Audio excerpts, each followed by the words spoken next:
Okay, Thursday, 17th of July, 2025. So, Adrian's daily vlog, sharing smart stuff men should know. Thoughtful Thursday, philosophy and musings from life. Are symbols meaningless? So, I've been looking into a lot of anthropology over the past few weeks now, a month or something akin to that. And I've come to subtly realize there's this grand subjectivity of life where everything, when we really boil it down, is subjective. And this is morality as well, something I was thinking about a year ago. With regards to, it's all depends. It's the beauty in the eye of the beholder, you could say. Everything is depend. Everything depends. The price of things, the value of things, the meaning we imbue in things. This book here, for me, worth £10, to somebody else worth nothing. Things like that. Price is what you pay, value is what you get. To go in a more detailed way. But then it makes me think that, are symbols meaningless? So if I flash this symbol around, for example, and this is an interesting scenario, if I throw this symbol around, very nice, two circles, very nice, one big, one small, small circle inside the big one. Now, because that can be interpreted in many different ways, each of them, all of them, equally valid. I could say it's this on a Monday, on a Tuesday I can say it's the complete opposite, it's that. And the trick is, as long as it's kind of reasonable, people can think, yeah, I guess so, it makes sense, it looks about right. It's a schema, we'd say, in psychology, where complex ideas and concepts are compressed into a single word or concept or idea or symbol. For example, if I say, square wooden platform that we sit at and eat at or work at with 4 legs, 4 wooden legs. Square wooden platform that we sit at and eat at and all the rest and blah, blah, blah. Table. Schema. Complex things compressed into a single something. Idea, shape, concept, notion, sentence, you name it. Very nice. So then we could say, intuitively, aren't symbols meaningless? Because we imbue meaning into it. Because that same symbol, there's 2 circles. On a Monday, again, I could say it's this. Tuesday, I can say it's that. And as long as they're both applicable, it makes sense. People can see the reasoning behind the meaning of that symbol. And yet I could just completely make it up. I could say it's this, and I could say it's that. I could say it's reality. I could say it's the mind. I could say it's human fertility. I can say anything. Completely different things. And people are going to look and think, yeah, I guess so. That sounds about right. Yeah. And then even at a deeper micro level, you could say, by being associated with that symbol that they recognize in their minds, it has a halo effect, and it affects how they perceive you.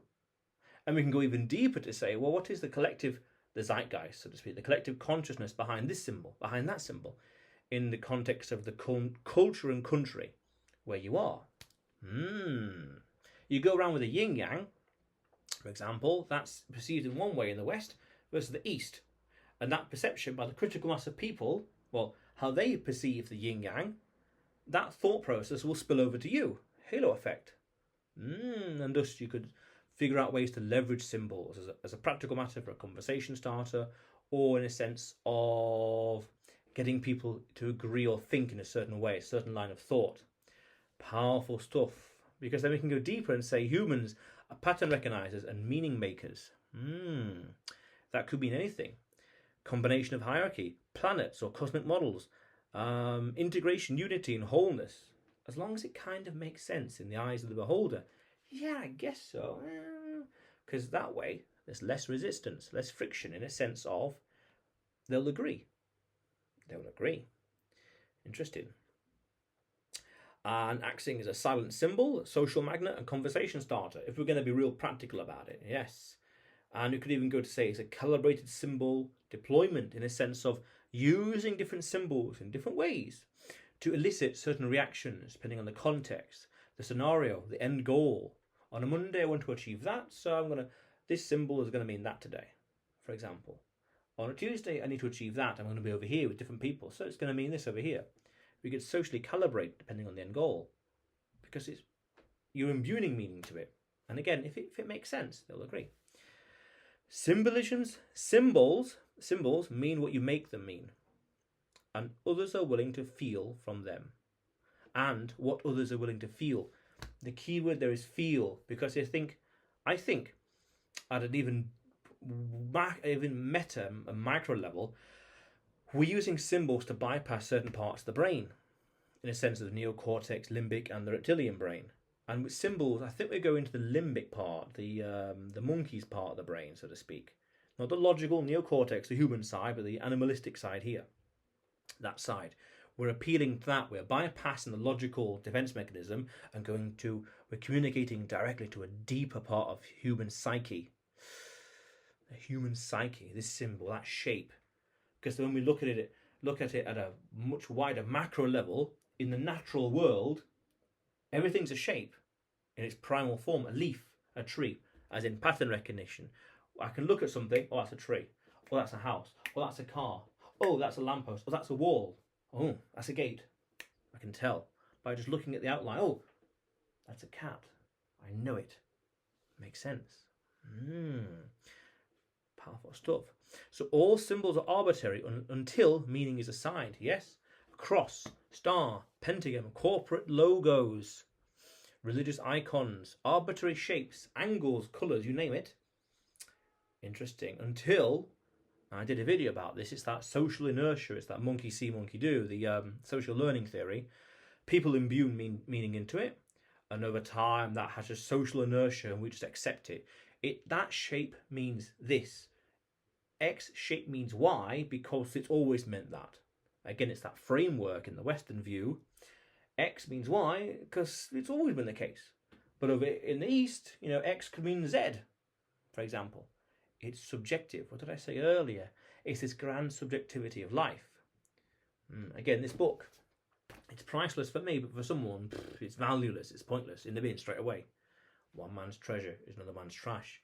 And then we could say, with regards to symbols, one man's meaning is another man's noise. One man's signal, something that means something here, could be nonsensical over there, and vice versa. Still humans, different anthropological setting, societal, different society, different culture. Yes, empty until humans imbue in a schema. Complex ideas compressed into a single sentence, word, concept, you name it. Again, table. Meaning is not inherent, it's imbued. It's impugned, it's given, it's imposed. A symbol is a vessel.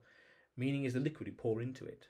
Until then, it's just empty and hollow and waiting to enter the zeitgeist. The more inert a symbol, the more powerful it grips on the unthinking. This is at different parts of the brain again. This symbol, two circles. Wow, we could say that's very primal. What shape is the moon? Very primal. We could even go to say as a platonic solid. Very primal, deep shapes. And what do they mean? Well, that's what the society gives it. Again, it's the inertia, it's the social learning theories. It's monkey see, monkey do. Well, the society over here has always said that's the moon, that's fertility, that's life. But over there, 1,000 kilometers that way, something different. Interesting, very powerful. So we can go even deeper to say, and this is a nice little fancy word I've come across very recently, cosmogony. A story, a myth, a model explaining the origin of the world or universe. What's an apple?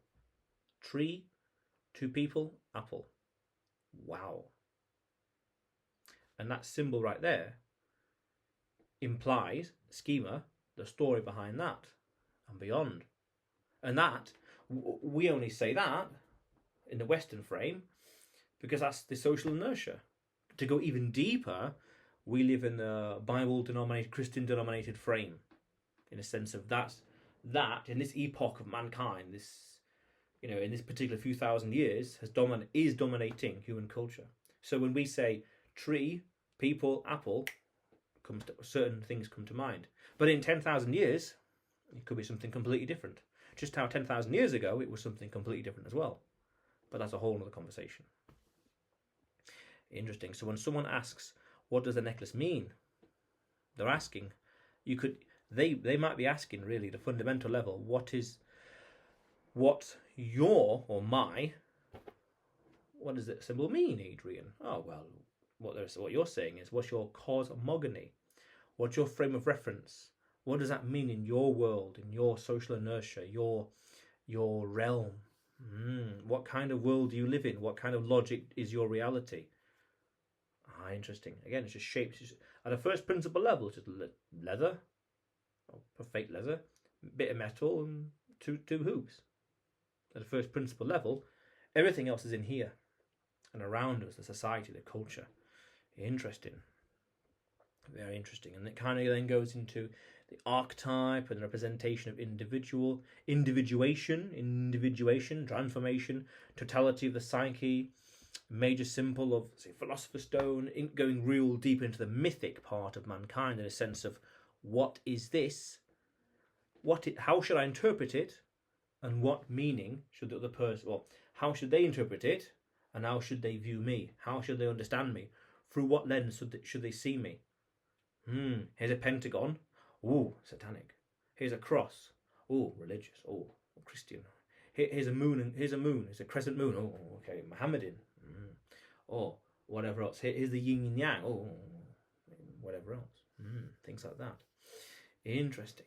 And we can go deeper to say, well, it shares a recursive quality, meaning I wear my own beginning and end. But that's for another video altogether. So it's powerful stuff. We imbue the meaning. And that leads back to the question originally, are symbols meaningless? Yes and no. At a first principle level, yes. But in here, heart, and to be more poetic, heart, mind and soul, no.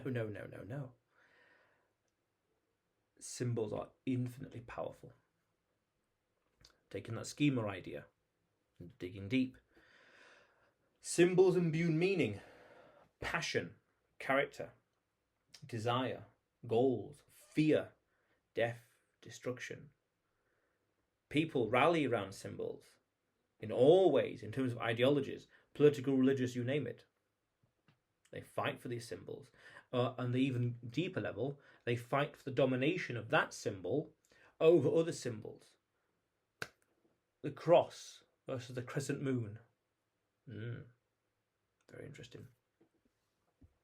Very interesting. Very powerful. Very deep. So symbols, programmable meaning containers. People don't want facts. They don't want facts. They want to enter your world. What's your cosmogony? Meaning becomes real through confident assertion, consistent worldview. So if I say to these people it's X, and over there I say it's XY, there's some consistency. But if I say it's X, then over here I say it's A, and then people cross-pollinate, so to speak, and they hear different messages, it clashes with what they know. That signal gets scrambled because of noise, meaning inconsistency. Alert. Well, maybe you said, hang on, what? Charisma, you could then say, epistemic authorship and narrative calibration. Very fancy words. Don't just wear a symbol, become it. What does this mean? When people ask me, what is it? What is it? Well, it depends. But then you could say, at a deeper level, consistency is key. Nice little cliche, but quite well founded, in a sense of the cross has been consistent, the crescent moon has been consistent, the yin yang is consistent, 1,300 years, depending on which one. Powerful stuff. But otherwise, Adrian's daily vlog, sharing smart stuff men should know. Subscribe for more, and you will see me tomorrow.